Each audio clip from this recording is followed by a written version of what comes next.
Donc voilà, pour réaliser ce petit escargot, on va avoir besoin de plusieurs choses.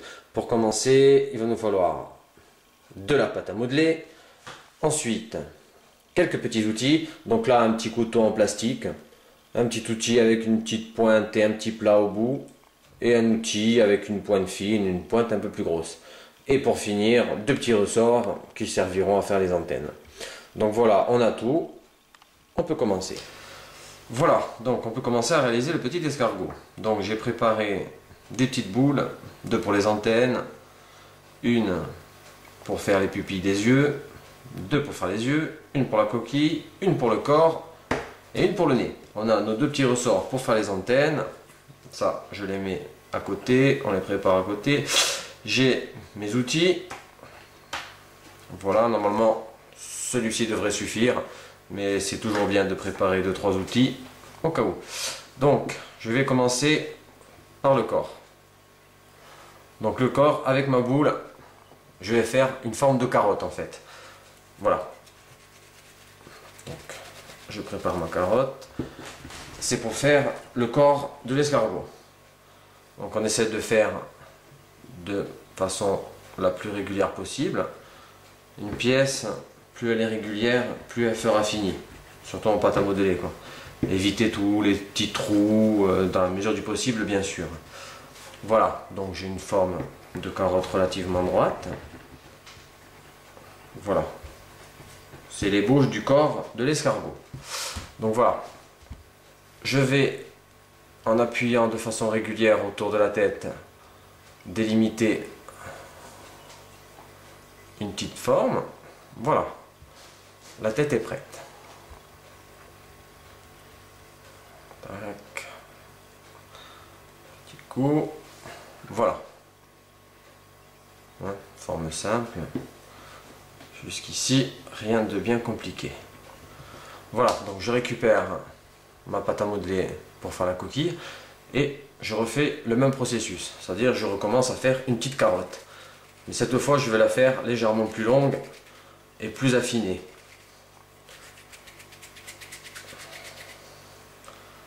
Voilà.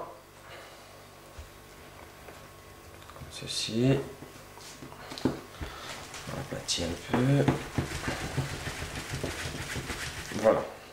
Et elle est plus fine au bout. Donc je vais commencer à la faire revenir sur elle-même. Comme ceci, doucement. Mais en étant désaxé. Voilà. Donc je continue à la rouler. Je la désaxe jusqu'au bout. Voilà. Ce qui me donne une forme de coquille d'escargot. Voilà, ça tombe bien. C'est ce qu'on veut faire. Donc voilà. Ma coquille est prête, mon corps est prêt. Donc je vais prendre la coquille et je vais la poser sur le dessus du corps de l'escargot. Et je vais l'appuyer. Comme ça va la coller. Et j'en profite aussi pour lui donner une petite forme supplémentaire. Voilà.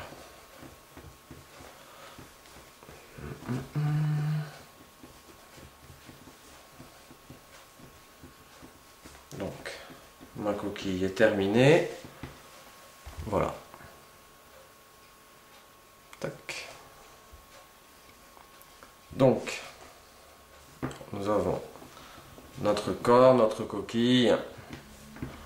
Il lui faut maintenant le nez. Donc, pour faire le nez, je prends ma petite boule que j'ai préparée avant. Je vais lui faire une légère petite pointe. Comme ceci. Je prends mon outil et je vais faire un petit trou sur le devant du corps. Voilà. Et bien sûr, donc la petite pointe dans le petit trou. Tac. On appuie un peu. Voilà. Ce qui nous donne ceci. Ensuite, les yeux.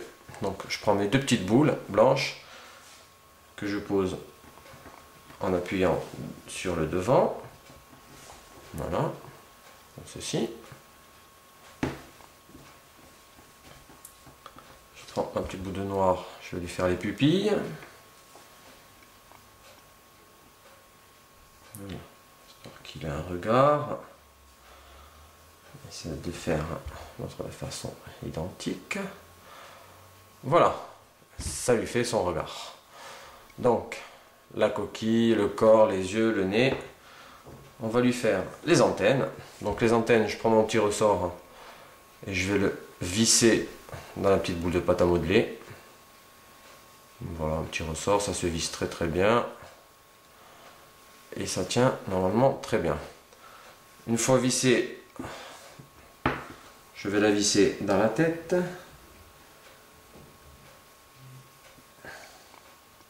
Voilà, ça devrait rentrer sans appuyer, hein. Juste en tournant.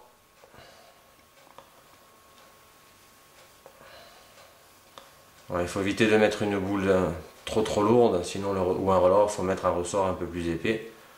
Sinon ça a tendance à tomber. Donc celle-ci est prête. L'autre ressort, la même chose, on visse. Tac, tac, tac, tac. Même principe.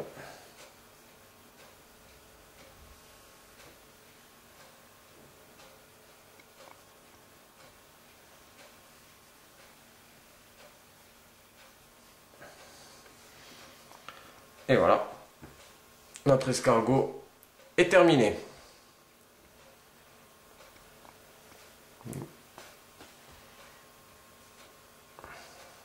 Voilà, merci de votre attention et à la prochaine.